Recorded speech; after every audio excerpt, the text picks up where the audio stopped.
Acho que para falar da minha trajetória profissional, eu teria que dizer que a minha trajetória profissional se divide em antes e depois do Brasil. Quer dizer, eu tenho uma parte da minha trajetória inicial aqui no Brasil. Eu tive uma experiência de exílio, tive que me exilar na França quando eu tinha 24 anos. Fui para lá em janeiro de 71 e a partir de 71 até hoje a minha trajetória profissional se desenrolou na França. Então, acho que eu posso dizer que houve um antes e um depois, né, desse período em que eu tive essa experiência do exílio, né, fui como refugiada política para a França na época da ditadura militar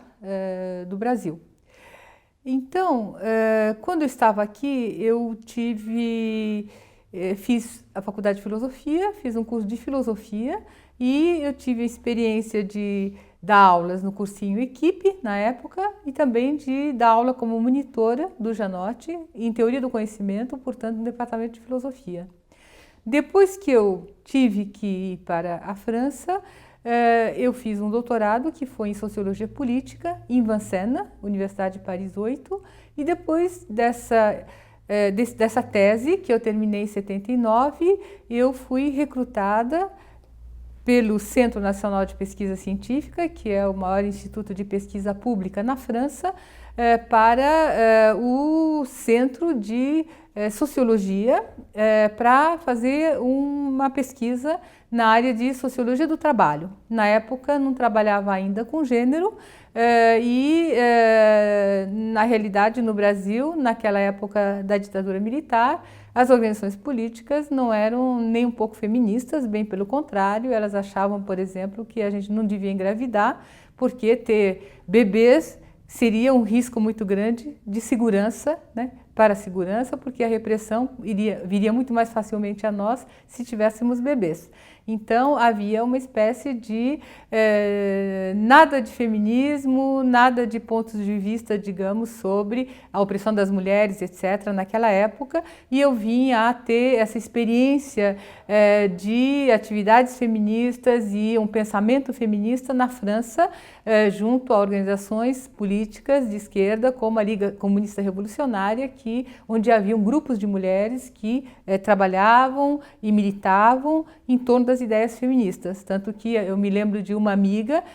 companheira desse partido, dessa organização política, cujo nome de guerra era Kollontai, por exemplo, né? Então havia uma efervescência, digamos, do feminismo, das organizações de esquerda em 71, quando cheguei lá. E depois que eu fiz a minha tese, depois que tive uma série de trabalhos de tipo né, para viver, que não eram trabalhos que configuram uma trajetória profissional, intelectual, etc., entrando no CNRS, portanto em 1980, eu tive a possibilidade de começar a fazer pesquisas. A minha primeira grande pesquisa no Centro Nacional de Pesquisa Científica era sobre firmas multinacionais, sobre organização do trabalho, políticas de pessoal e tecnologia nas firmas francesas e japonesas no Brasil, e era uma comparação entre filiais e matrizes de firmas francesas e japonesas, tanto no Brasil quanto nos países de origem, isto é, na França e no Japão. Então, essa é um pouco a característica principal do conjunto das pesquisas que eu realizei de 80 até hoje. Tratam-se de pesquisas que trabalham com a metodologia da comparação internacional do trabalho, comparação internacional das empresas, né? E comparações internacionais do trabalho tanto na indústria, o que eu fiz de 1980 até 2002, até comparações do trabalho no setor de serviços, que é o último tipo de pesquisas que eu realizei a partir de 2009 até hoje, que é o trabalho sobre cuidado e cuidadoras, e a questão do cuidado é eminentemente centrado na temática do gênero, no interesse pelo gênero, pelas relações sociais, entre homens e mulheres no universo do trabalho, tanto doméstico quanto profissional. Mas voltando à minha pesquisa de 1980 sobre as firmas multinacionais, quando eu comecei a fazer essa pesquisa, eu me interrogava sobre as diferenças e as semelhanças entre as empresas industriais nesses 3 países, na França, no Brasil e no Japão, diferenças e semelhanças no terreno da tecnologia, da organização do trabalho e das políticas de gestão da mão de obra, das políticas de pessoal. E quando eu comecei a fazer o trabalho empírico, isto é, quando eu comecei a ir nas empresas, a entrevistar tanto gerentes quanto trabalhadores e trabalhadoras, eu me dei conta de que não havia uma população operária indistinta, homogênea, né, toda diferenciada, mas que haviam homens e mulheres e que a gerência tratava delas, né, desse pessoal, de maneira diferente. A gerência via muito bem que havia um tipo de política de pessoal para homens, um tipo de política do pessoal para mulheres, e essa política do pessoal, isto é, a promoção, a formação, os salários, as carreiras, etc., eram muito distintas para homens e mulheres. E esse foi o início, digamos, do interesse que eu tive sobre o tema do gênero, das diferenças entre homens e mulheres no terreno da produção. Logo eu vi que esse terreno da produção não poderia ser considerado de maneira totalmente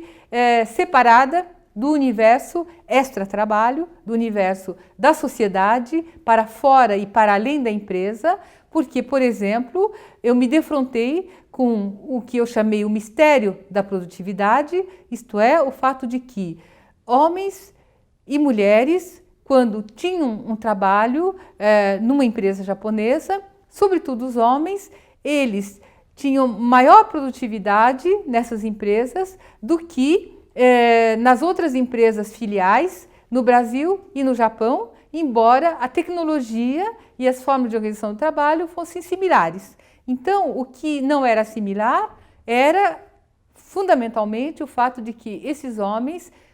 tinham uma família, esses homens tinham uma relação conjugal, uma relação familiar que tornava possível uma maior produtividade da empresa, porque eles tinham a possibilidade de trabalhar muitas horas de trabalho, de ter um trabalho bastante intenso, de trabalhar nos sábados e domingos, de ir para outras regiões do país, e tudo isso com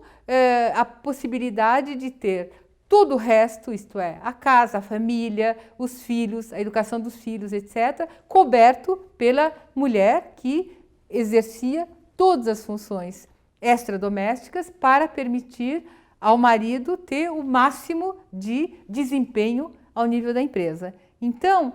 o fato de que a tecnologia ou a organização do trabalho profissional fossem semelhantes não significava que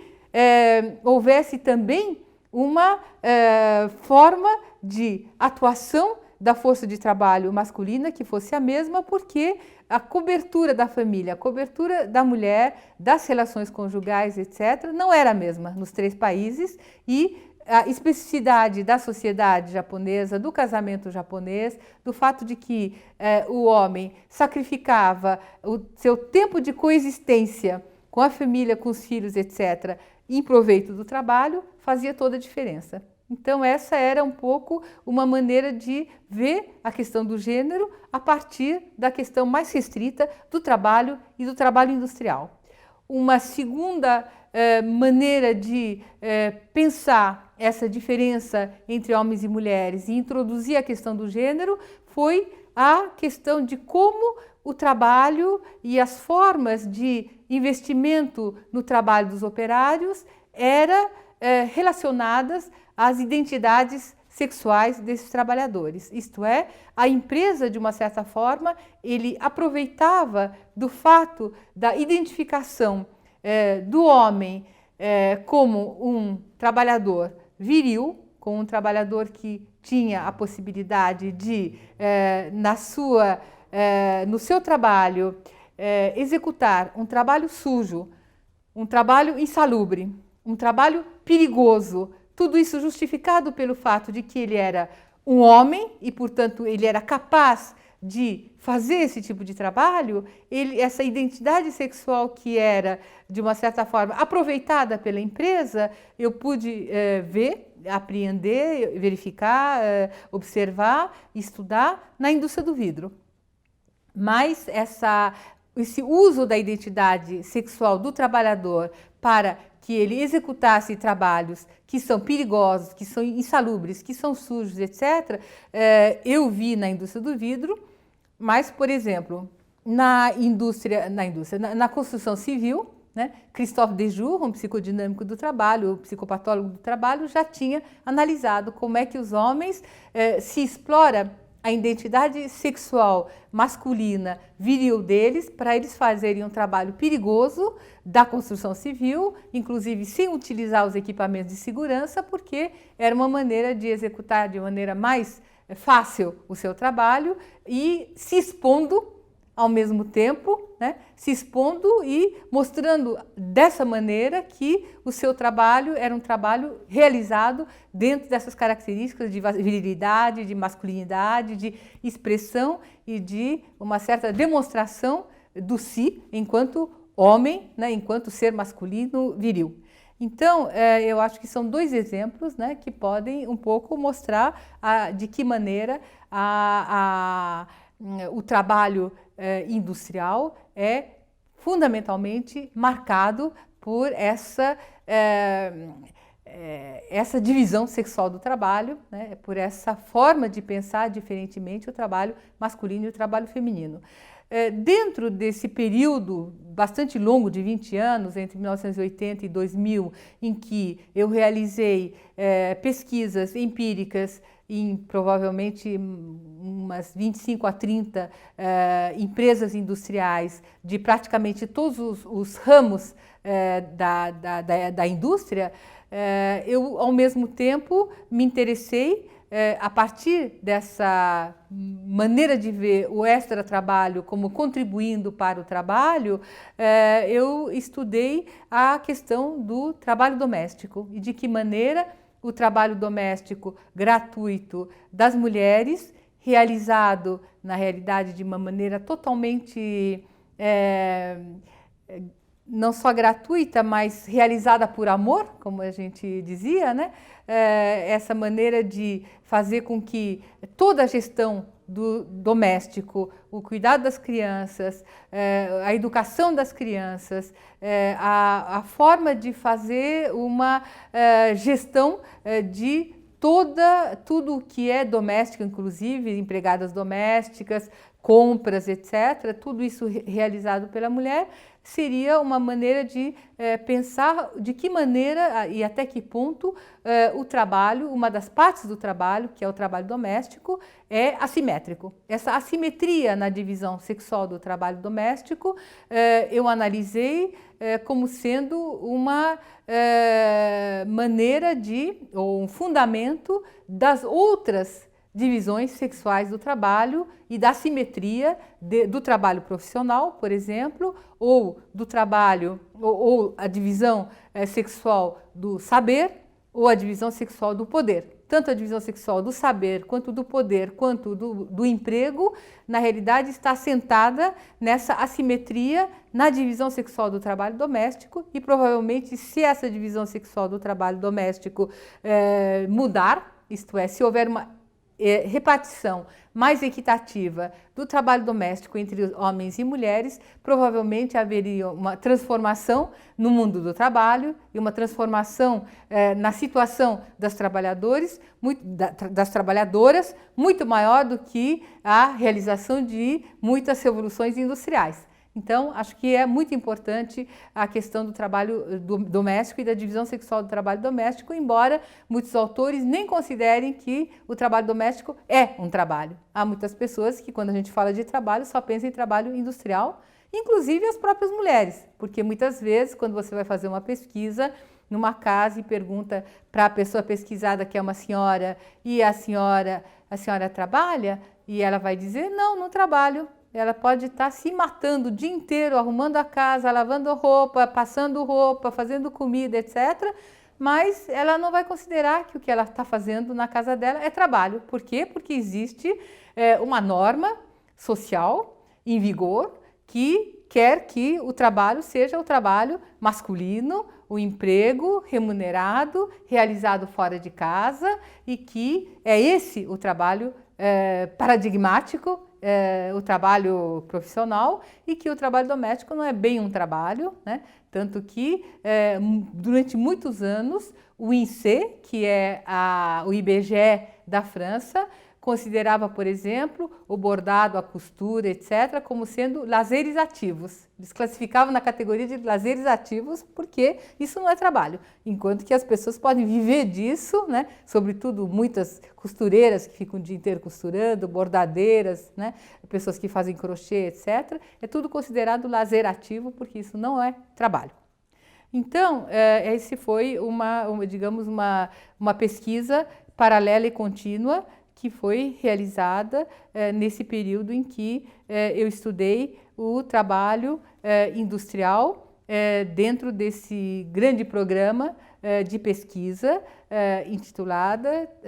Firmas Multinacionais, Aspectos Socioculturais e Técnicos das Firmas Multinacionais, uma comparação entre as filiais e as matrizes das firmas multinacionais. E essa pesquisa em que trabalhei, por exemplo, sobre a indústria do vidro, mas também sobre a indústria automobilística, sobre as confecções, etc., me deu também a possibilidade de comparar o trabalho masculino e o trabalho feminino e as características do trabalho masculino e as características do trabalho feminino em toda uma série de indústrias, porque eu estudei tanto as indústrias masculinas, com mão de obra fundamentalmente masculina, como por exemplo a petroquímica, e de outro lado, fábricas e empresas com mão de obra propriamente feminina, como a confecção, como o têxtil, né, como uma série de outras empresas do ramo em que os ofícios femininos eram fundamentalmente utilizados. Então, eu acho que isso me deu uma ideia de como pensar esse universo profissional que é misto, mas onde nunca há uma verdadeira mixidade, porque as empresas são predominantemente masculinas ou são predominantemente femininas, mas há poucas empresas, poucos tipos de trabalho onde há uma verdadeira mixidade, onde há um caráter misto real, e isso se vê também muito bem em relação às promoções, em relação às carreiras nas diferentes profissões, onde você vê uma mixidade ou mesmo uma maioria feminina nos baixos escalões hierárquicos de uma profissão, e quanto mais você sobe na profissão, como dizia Catherine Marie na sua intervenção, como dizia também a Rebecca Rogers, quanto mais a gente sobe na hierarquia profissional, menos homens, menos mulheres você vai ver nesse topo da hierarquia, e os homens dominam, né, na pesquisa, na universidade, na medicina, na advocacia, etc. Os grandes nomes, o topo da hierarquia é preenchida pelos homens. Então, toda essa possibilidade de galgar a hierarquia e chegar ao topo de uma profissão, nós vimos, né, e estamos vendo nas diferentes pesquisas realizadas, que é alguma coisa obstáculos que são muito dificilmente transponíveis, e que essa igualdade a que almejamos hoje, e uma igualdade profissional, uma igualdade real entre homens e mulheres, que seria o princípio da justiça, né, da justiça social, na realidade nós não temos ainda essa igualdade que por enquanto, ainda um ponto de vista um pouco utópico sobre a realidade que queremos. Nós queremos uma verdadeira igualdade entre homens e mulheres, mas na realidade nós temos toda uma série de discriminações, toda uma série de estereótipos, né? Toda uma série de dificuldades que inclusive foram apontados no seminário que realizamos ontem, né? Um seminário em que mostrou justamente quais eram as dificuldades, quais eram os obstáculos, quais eram os empecilhos, né, que tornavam difícil uma real igualdade entre homens e mulheres no universo do trabalho, tanto profissional quanto doméstico, quanto, bom, em diferentes áreas da sociedade, como, por exemplo, a área do saber, a área do poder, né? O lugar de homens e mulheres nas esferas do poder, no parlamento, no Senado, no governo, né? Nos ministérios, etc. Então, toda essa questão da discriminação e dos estereótipos é alguma coisa que está sendo aprofundado, e eu acho que temos, enquanto pesquisadores em ciências sociais, enquanto pesquisadoras de ciências sociais, temos necessidade de aprofundar, tanto pelas pesquisas empíricas, quanto por um máximo de reflexões de tipo teórico. A partir de dos anos 90, né, a partir de 2000 a 2006, mais ou menos, realizei novas comparações internacionais, também com um eixo em 3 países, como nessas pesquisas sobre firmas multinacionais francesas e japonesas no Brasil, também comparação internacional entre esses 3 países, Japão, França e Brasil, uma nova pesquisa, que era uma pesquisa de comparação internacional do desemprego, tanto dos atores do desemprego quanto das instituições do desemprego. Essa pesquisa foi realizada no Brasil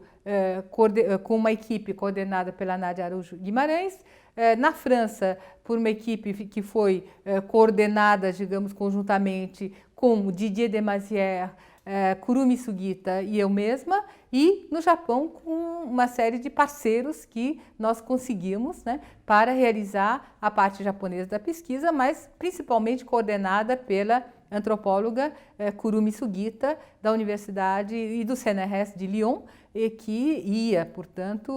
fazer a pesquisa, a parte japonesa da pesquisa no Japão, e eu participei do campo da pesquisa japonesa, Nádia centralizando, digamos, a coordenação de toda a parte brasileira dessa pesquisa, e o Didier Demasière tendo realizado, principalmente ele, o campo da pesquisa francesa. Então, eu acho que é muito difícil aqui, né, nesse quadro dessa apresentação, falar dos resultados da pesquisa comparativa do desemprego, seus atores e suas instituições, no Brasil, na França e no Japão, porque foi uma pesquisa bastante grande, bastante longa, que deu lugar a múltiplos trabalhos publicados no Japão, em inglês, no Brasil, em português, na França, em francês, e todos esses trabalhos, todos esses livros, elas têm um aspecto, claro, de análise também da divisão sexual do trabalho, que é o que nos interessa principalmente nesse depoimento. Então, nesse depoimento, quer dizer, eu vou dizer 2 coisas que são coisas que me saltam aos olhos, como sendo 2 coisas que foram muito importantes como resultado dessa pesquisa, do ponto de vista do gênero. O primeiro resultado é essa aproximação entre algumas categorias socioprofissionais que nós analisamos. Nós tínhamos 4 grupos, né, de groupe cible, como a gente fala em francês, 4 grupos alvo, que eram os operários industriais, homens, em seguida os executivos, em seguida os jovens, e em seguida as mulheres. Todos os 4 grupos eram grupos que se caracterizavam por serem desempregados, por estarem numa situação de desemprego formal, né, formalmente, e os 4 grupos se caracterizavam por estar, em princípio, correspondendo à definição corrente de desemprego, isto é, eles não tinham trabalho, estavam à procura de um emprego. E o que me saltou aos olhos e que eu acho que é um resultado importante dessa pesquisa do ponto de vista do gênero é que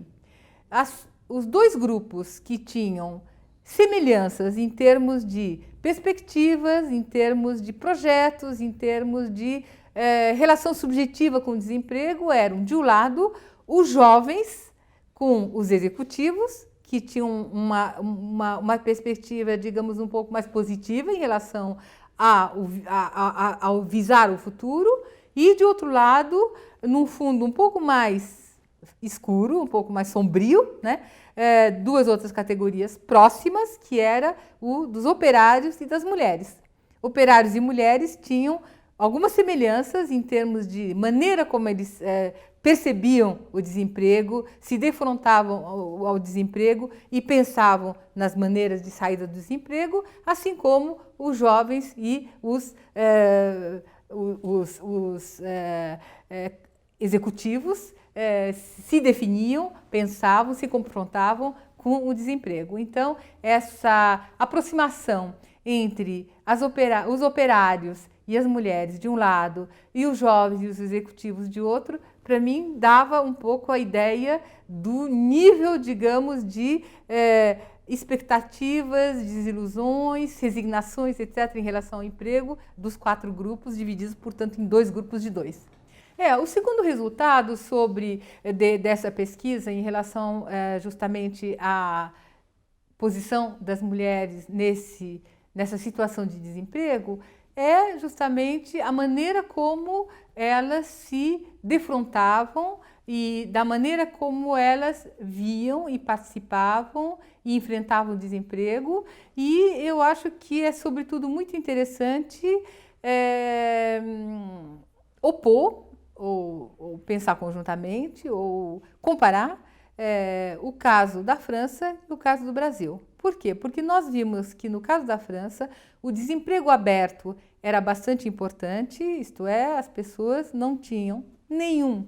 emprego, nenhum trabalho, nenhum bico, e elas iam à cata de um novo emprego, e para isso eram muito ajudadas, e ajudadas por quem? Pelo governo. As políticas públicas tinham uma importância muito grande em relação ao grupo de mulheres e também dos homens e também dos jovens e também dos executivos na França, porque há muitas políticas públicas na França e são políticas públicas destinadas a públicos específicos. Então, há políticas públicas em relação ao desemprego das mulheres sozinhas com crianças, há políticas públicas para os jovens sem emprego. Então, todas essas políticas públicas, elas, de uma certa forma, orientavam todos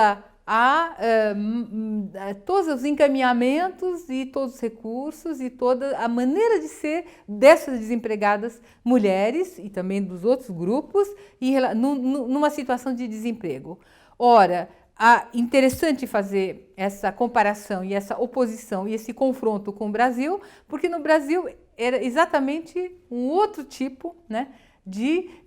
situação que ocorria. Por quê? Porque não havia políticas públicas para ajudá-las a sair do desemprego e, de uma certa forma, elas mesmas nem se consideravam desempregadas porque elas não paravam de trabalhar, né? A gente chamou essa situação na nossa análise de viração. Elas se viravam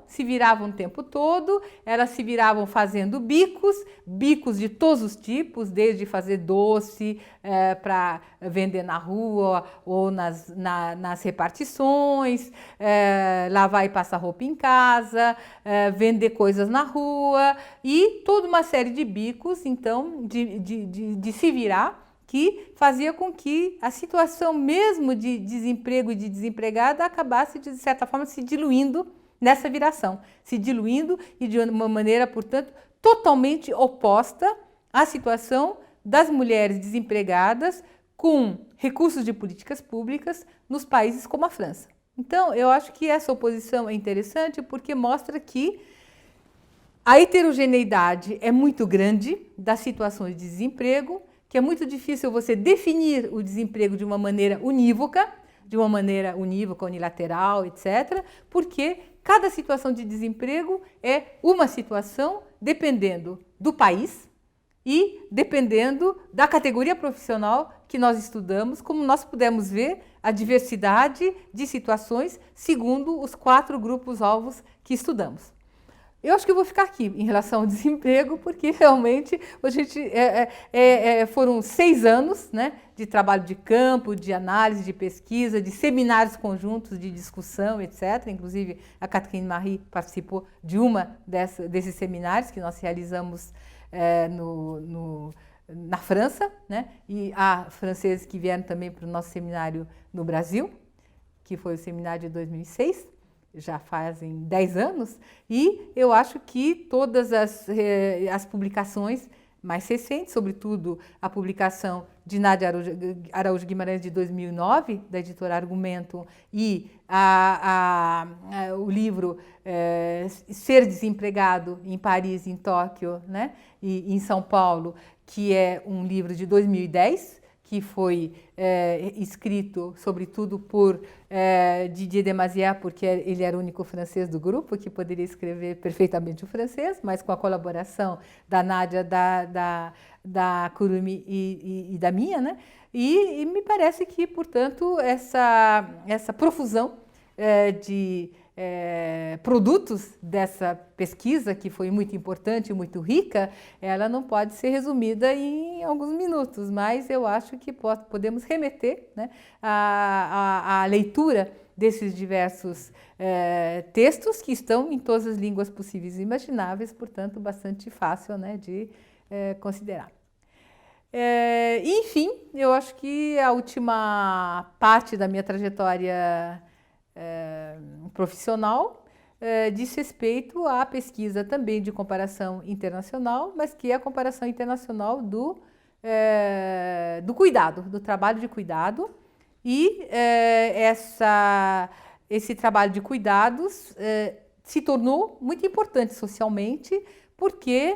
por 2 razões. Primeiro, porque há uma entrada das mulheres muito grande no mercado de trabalho, nos anos recentes, nos últimos 10, 20, 30 anos, dependendo do país, o que faz com que as mulheres não podem mais se consagrar à sua tarefa tradicional, que é de cuidar nas suas próprias casas, gratuitamente, dos idosos da casa, das crianças da casa, dos doentes crônicos da casa, etc., e são obrigados a recorrer a profissionais, a pessoas que não realizam mais gratuitamente como elas o trabalho de cuidados, mas que se profissionalizaram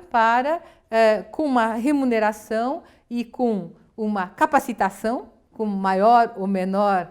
competência e com maior ou menor formação profissional. Aí já é um outro, né, campo de discussão e um campo de estudos nessa questão do cuidado. Então, eu acho que pode-se dizer que, de um lado, a recorrer à profissionalização, porque as mulheres trabalham cada vez mais, estão cada vez mais presentes no mercado de trabalho e não podem continuar dando cuidado, e, de outro lado, a questão de que há um envelhecimento muito acelerado da população em diferentes países do mundo, o que faz com que os idosos sejam em cada vez maior número e com necessidade de serem cuidados, né, por outras pessoas. Bom, ainda hoje posso dizer que, embora essa pesquisa esteja em curso de análise, estou analisando ainda os diferentes resultados empíricos dessa pesquisa, mas acho que a gente pode dizer que o essencial das hipóteses, o essencial das considerações sobre essa importante questão do cuidado e das cuidadoras pode ser encontrado no nosso livro, né? No livro que eu e a Nádia Araújo Guimarães coordenamos em 2012 e que se chama Cuidado e Cuidadoras, as várias faces do trabalho do Care, e Care Cuidado em inglês, e esse livro, que é uma coletânea, ela foi publicada em 2012 pela editora Atlas, de São Paulo, e o livro, na sua introdução, coloca, na realidade, todas as questões que são de atualidade nesse tema do cuidado, né? O fato da gratuidade, o fato da profissionalização, o fato da dificuldade de dissociar os aspectos racionais, os aspectos técnicos, os aspectos mais relacionados, digamos, ao universo, digamos, das competências profissionais de um lado, e o que é o afeto, a emoção, a relação afetiva que as cuidadoras muitas vezes chamam de amor aos idosos ou amor às crianças, etc. E, portanto, toda uma série de questões, tanto da intimidade quanto questões macrosociais e macroeconômicos que estão envolvidos na questão de cuidados. Eu acho que muitas pessoas sabem que em certos países da América Latina essa questão do cuidado já avançou suficientemente para ser incorporada sob forma de leis, né, dentro da legislação nacional. O cuidado de idosos está presente, por exemplo, no Uruguai, e outros países estão seguindo esse exemplo, como o Chile. Então, me parece que há uma verdadeira preocupação, um verdadeiro desenvolvimento de políticas públicas em torno da questão do cuidado, e me parece que é muito importante também nós, né, considerarmos no Brasil de que maneira essas políticas públicas podem avançar, e uma maneira de fazer avançar é realmente ver a questão de onde está e a quantas anda a profissionalização do cuidado, e certamente muitas pessoas sabem que no Brasil, se a profissão de empregada doméstica é uma profissão que foi regulamentada, a profissão de cuidadora ainda não está regulamentada. Não existe uma profissão de cuidadora como profissão regulamentada e, portanto, não há a possibilidade, por exemplo, de uma cuidadora receber um diploma do MEC, um diploma que seja considerada válida pelo Ministério da Educação, porque não existe uma profissionalização do cuidado em termos de cuidadoras que possam ser consideradas diplomadas e consideradas, portanto, dentro de uma profissão regulamentada. Em suma, não há uma regulamentação da profissão de cuidador, o que leva a toda uma série de dificuldades, de problemas, etc. E me parece que é muito importante também, dentro desse quadro, aproximar o perfil das empregadas domésticas e o perfil das cuidadoras, porque há toda uma série de similaridades em termos de raça, né? Em termos de classe social, em termos de gênero, entre cuidadoras e empregadas domésticas. Então, você vai ter também entre as cuidadoras muitas mulheres, mais mulheres do que homens, evidentemente, muitas mulheres que são negras ou que são pardas, que recebem um salário muito baixo, quer dizer, que há uma pouca valorização monetária, salarial desse trabalho, e provavelmente porque é um trabalho realizado ainda hoje gratuitamente nas casas por toda uma série de pessoas que ou recebem muito mal ou não recebem por esse trabalho. Inclusive no Brasil nós temos essa característica de que as empregadas domésticas muitas vezes também são cuidadoras, também cuidam dos idosos, também cuidam das crianças, como fazendo parte do seu trabalho multifuncional, e o emprego das cuidadoras enquanto tal, como cuidadoras, ainda é relativamente incipiente, e embora esteja aumentando bastante todos os dias, não se pode dizer que há uma verdadeira profusão de cuidadoras hoje aqui no Brasil. Também eu acho que uma das questões importantes é o que algumas especialistas na Europa ou na literatura anglo-saxã chamavam de o Diamond, né, Care Diamond, que é o diamante do care, o diamante do cuidado, isto é, toda uma série de diferentes dimensões envolvidas no cuidado, entre os quais o Estado, né, a família, há várias diferentes dimensões que estão envolvidas no cuidado. Então, você pode pensar na família, você pode pensar no Estado, você pode pensar nas ONGs, né, nas organizações não governamentais, você pode pensar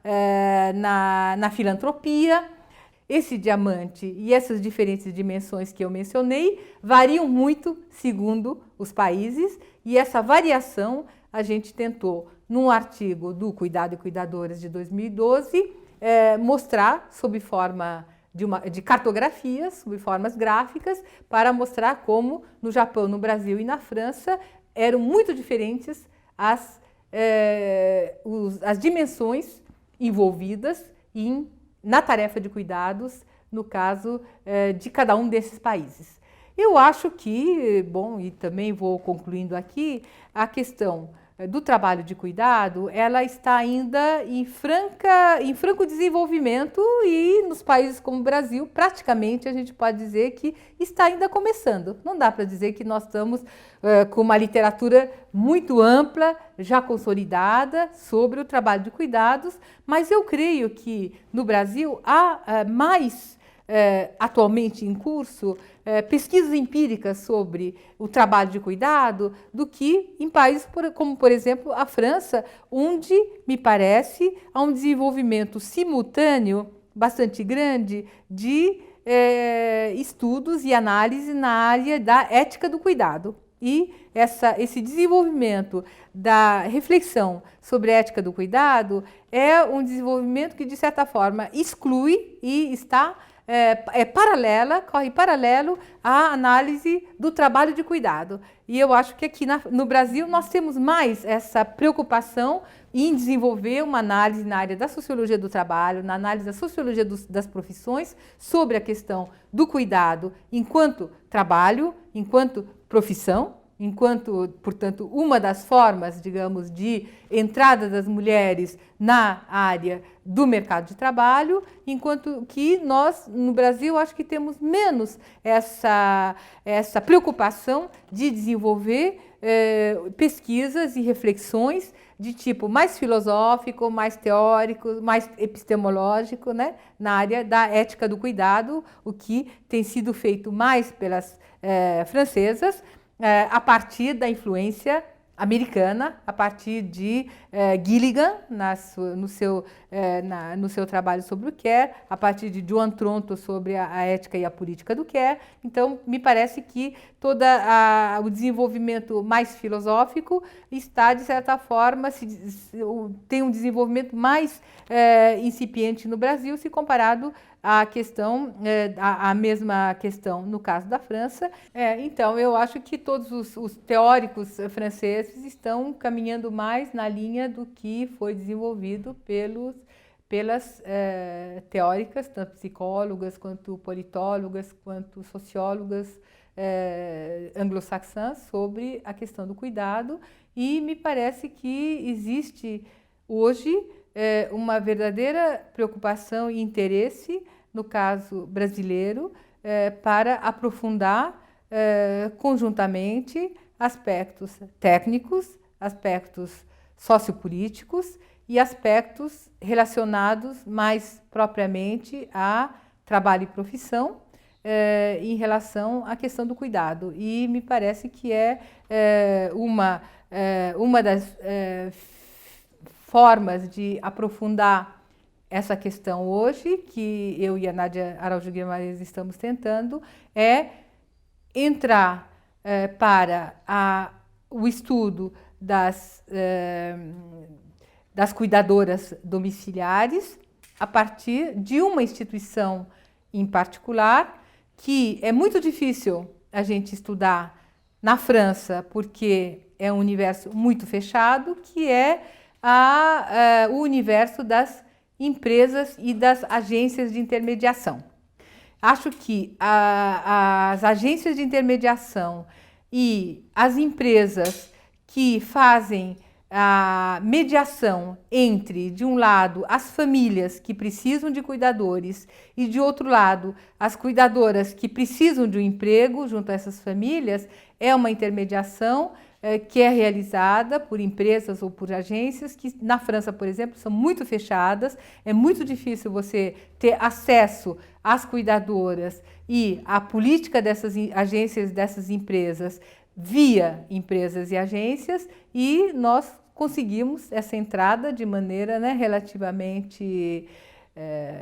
fácil, eu não digo, mas com uma certa persistência, com uma certa, né, continuidade nos contatos, etc. E isso está nos permitindo ter acesso a uma série de dados uma série de informações, uma série de resultados parciais, né, que nos mostram o interesse que é de continuar nessa via e nessas pesquisas, porque elas nos dão alguns resultados e algumas informações que as pesquisas, por exemplo, realizadas na França até hoje não nos deram.